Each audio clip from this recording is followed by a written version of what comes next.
Here, we are not neutral because we have taken sides, the sides of the truth. Yes, the side of the truth. My brother, my sister, that is why we are affectionately called the headquarters of the truth.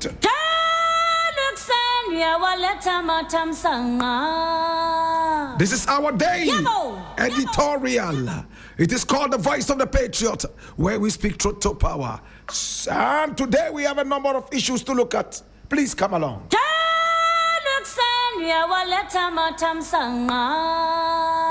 Now the very first story we are looking at today is taken from Ghana Web. It says, and I read, Sam George, Ntim Foggio, and 8 others reintroduce anti-LGBTQ plus bill in Parliament. And I read, a bipartisan group of 10 members of Parliament has reintroduced the controversial anti-LGBTQ plus bill in Parliament, reigniting one of the country's most divisive legislative debates. In a post shared by Kwaku Asante on X on October 21 today, the coalition led by MP for Ningo Pram Sam George and MP for Asin South Ntim Foggio announced the reintroduction of the Proper Human Sexual Rights and Ghanaian Family Values Bill 2021. Now the bill seeks to criminalize LGBTQ plus activities and their promotion, advocacy, or funding. Now it proposes up to 3 years imprisonment for engaging in same-sex acts and up to 10 years for promoting or financing LGBTQ plus activities.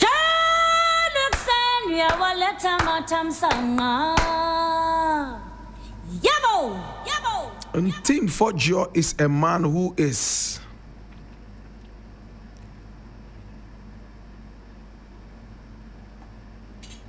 always chasing the NDC into a very narrow corner. He's like an albatross around the neck of the NDC. Sometimes he can tell lies and use propaganda in order to see the ruling party go down in favor of his party.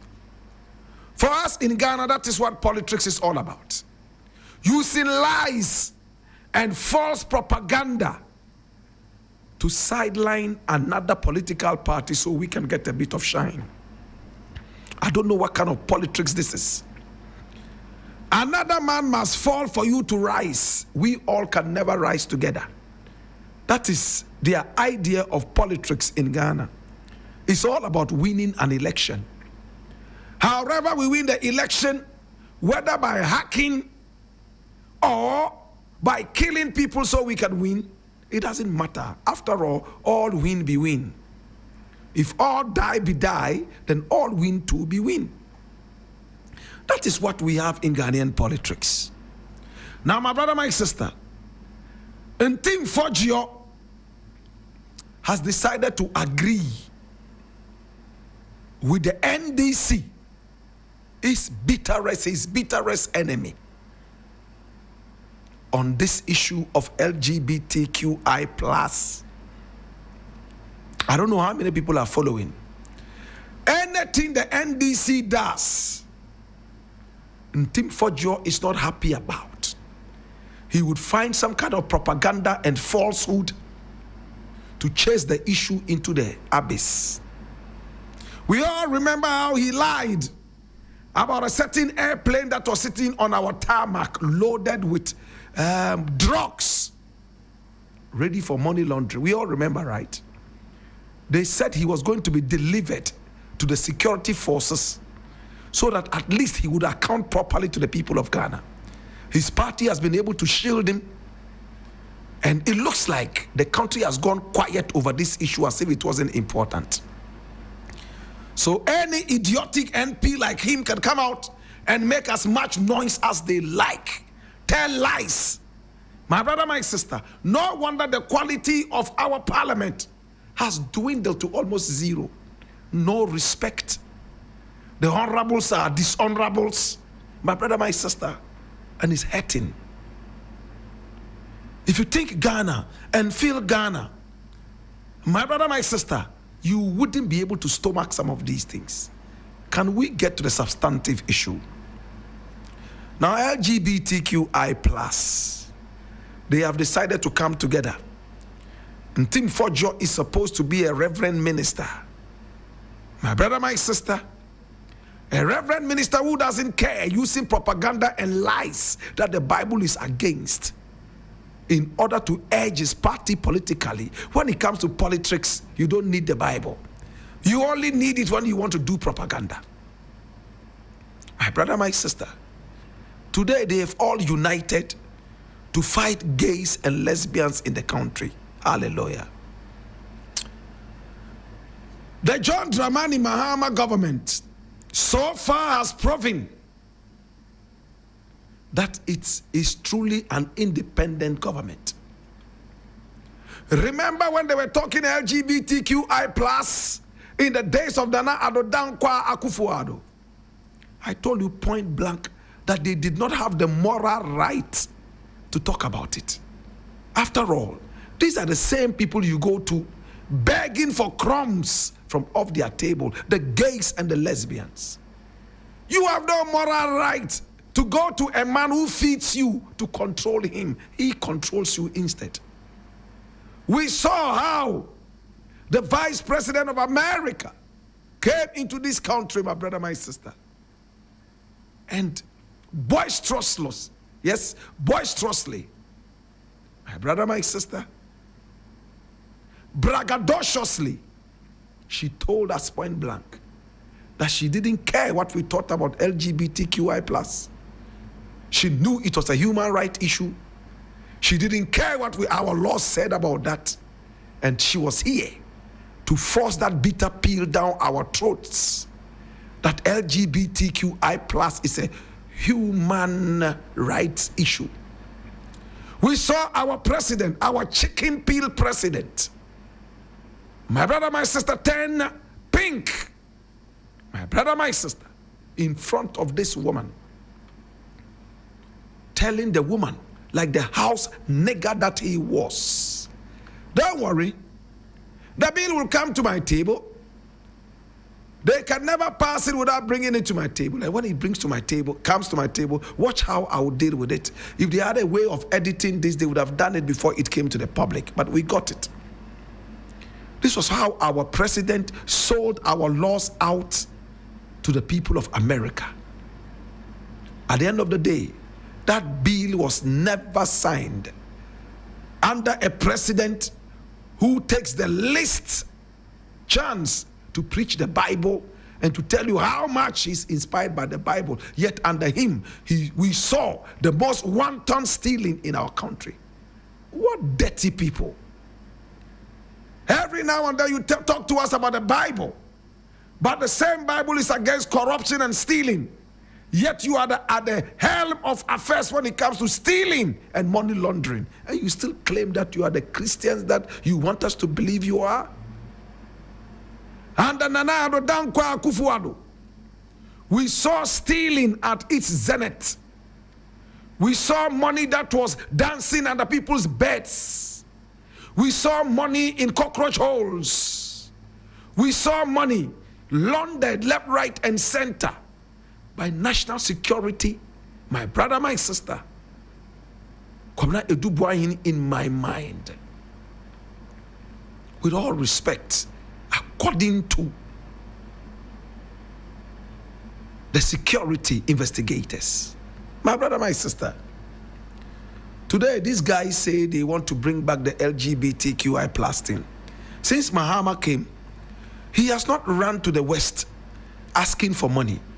I told you point blank, the only time you can stand on your two legs and fight against anything that you think is uncultural of your people, the only time you'll be able to stand on your 2 feet and demand what is rightfully yours with authority is when you become economically independent. And it looks like this is the time. Mahama hasn't gone out there to beg for money like Nana Addo Dankwa Akufo-Addo was doing. Since he came into power, we haven't seen him go to the bond market to borrow. We haven't seen him run around begging for money. If anything at all, he's trying to lure businessmen and women into our country, which is business, it's not begging. This is the time,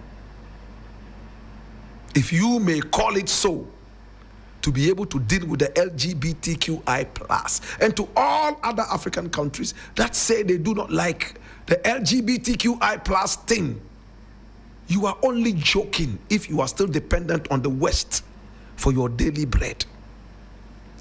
Ghana has demonstrated it. Burkina Faso has demonstrated it. That Africa can be independent. Kudos to the president, John Dramani Mahama. At least close to a year, we have not heard them talking about borrowing. But again, may I just end on this note? Where are we getting our money from? Is it the cocoa? Is it the gold? Is it the diamond? If it is from the pearls, is it from Galamsey? If it is from Galamsey, then it is now to put the benefits on a beam balance and the atrocities from Galamsey on the other side. Let's see what we are doing to our nation and what we are benefiting as a result. And we should think as proper human beings. I leave it here.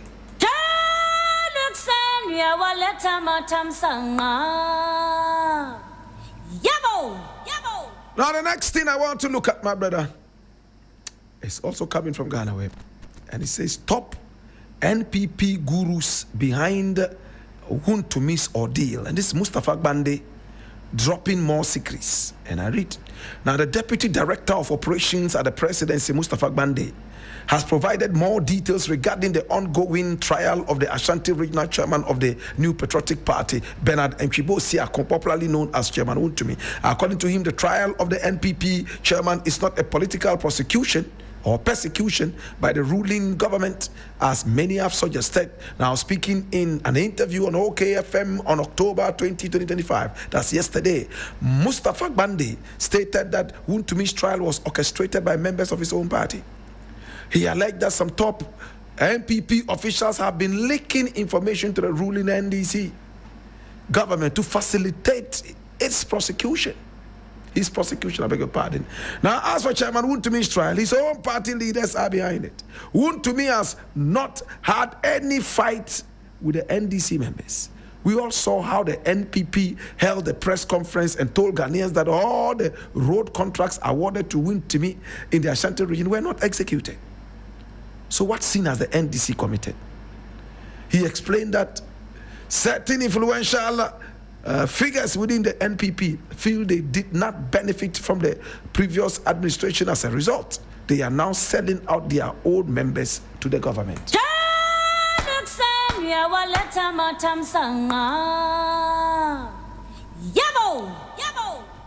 Now that is the selfishness of the politics we have in this country. Oh, my party came into power, even though they did so well to help Ghanaians, because I personally did not benefit from that. It's all about me, selfishness. I will make sure I destroy the party. That's what Mustafa Bande is saying.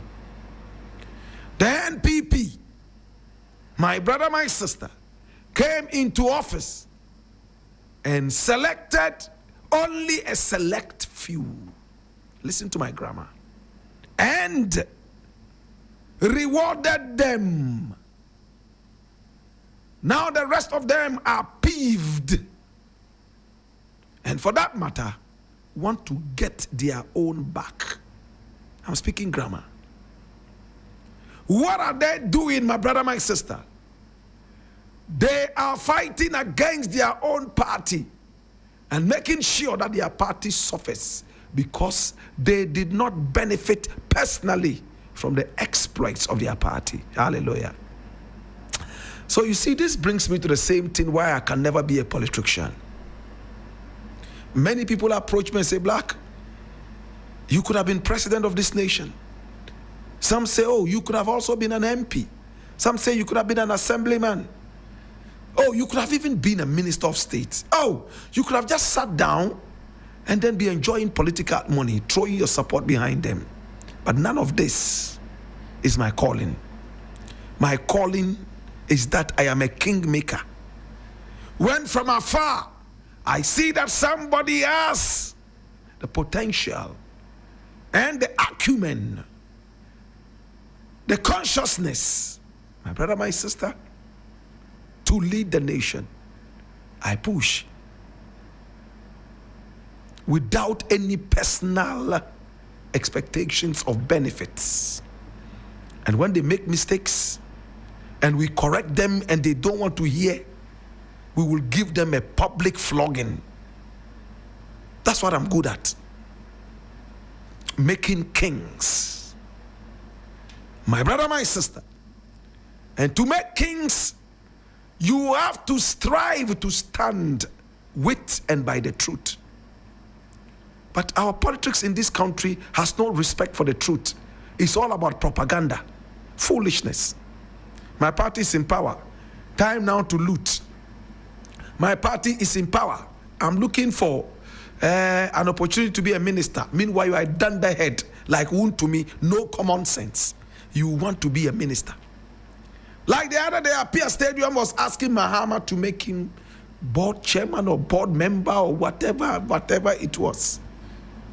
And I was asking, it's not a problem. Provide your qualification. Can we see your certificates?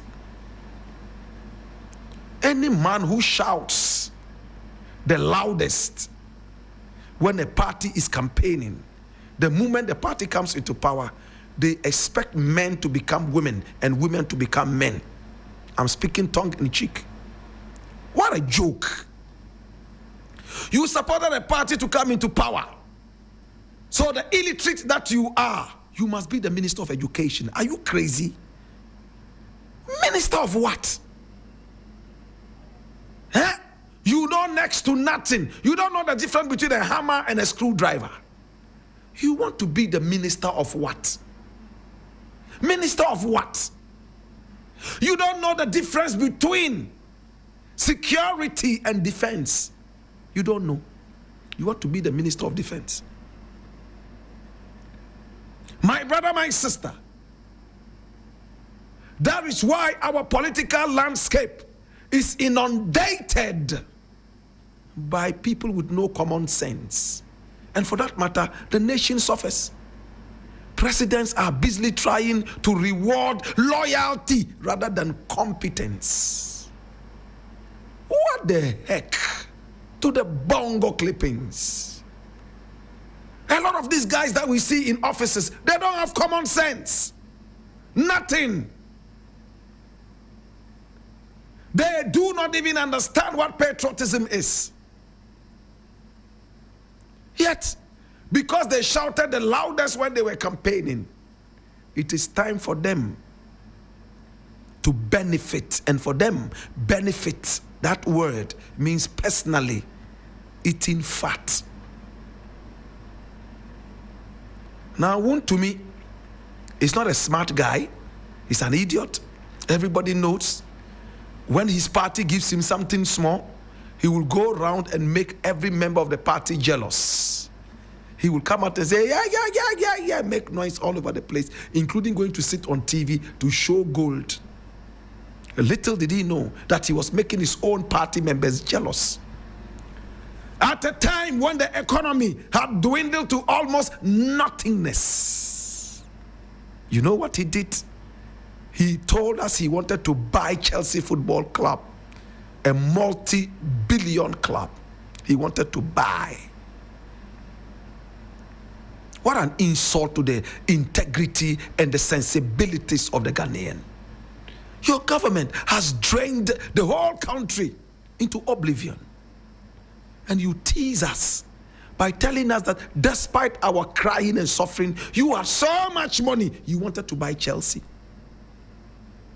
But the idiot did not understand what he was doing. Danda had no common sense. My brother, my sister, now the party waited for them to crash. After they have crashed, they are coming back for them. Now, to his own party, according to Mustafa Bande, these are the people who are going around telling them that, hey, you know, Wuntumi did this, you know, he did this, you know, what we call choking. Yeah, they choke him. Sneaking. Now he's in trouble. Party for Muay, Ghana for Muay, Ada me Ghana Nibium, me Ghana Nibium, Musorio, MPP for Musor, more Musor Quay. Akwesi Diana. And I say, Hogbechocho, Hogbechochoza. Where should they get up and go to? When you were eating fat, did you ask them to come and join you? But again, Mustafa Bande, we appreciate the fact that you are telling us that the NPP is giving you information. But I wish that the information came in because if you had said that, or if it was what it is that I'm saying now, I would have appreciated it more. NPP members are all of a sudden pulling out from their fold those who stole, those who misbehaved for the Mahama government, which has demonstrated enough love for the people, demonstrated enough chastity, demonstrated enough anti-corruptism. So they now are going to him, believing that he will be able to deal with the issue. That way, there would have been some more light on your government. But from the way this story is written, it looks like, oh, the NDC wouldn't have known. We would have been very quietly sitting in our corner, and Wuntumi would have still been enjoying. But his own people came and betrayed him. It makes it look like a negative thing. I don't know if you understand what I'm saying. We there, we don't do nothing though. We be there when I there be where NPP people can tell we say, them our own people, they do this way, we go catch them. Like, you know, we them can't talk, I will not go do nothing. That's how I see it. I may be wrong, but that is how I see it. It's like saying that the NPP is a bunch of chukes. It's a bunch of informers. Without who, Wuntumi would have still been walking free. I want to believe that this narrative could have taken a different trend if it was narrated along the lines that I mentioned.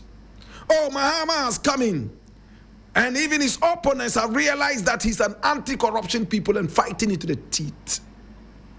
He is a man who has demonstrated enough chastity in our country when it comes to anti-corruption. For that matter, even his opponents are running to him, reporting each other to him for him to take proper action.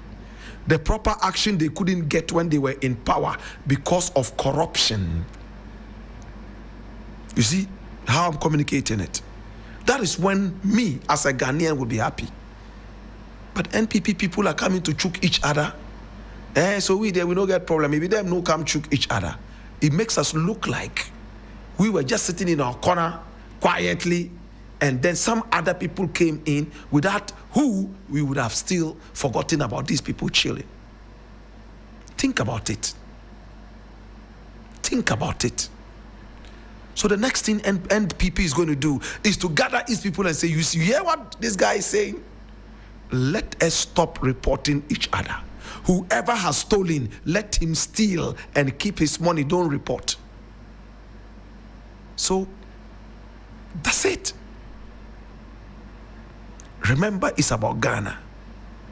Let's be careful what we do. Whoever has stolen, it's time for him now to have his neck on the chopping board. I leave it here.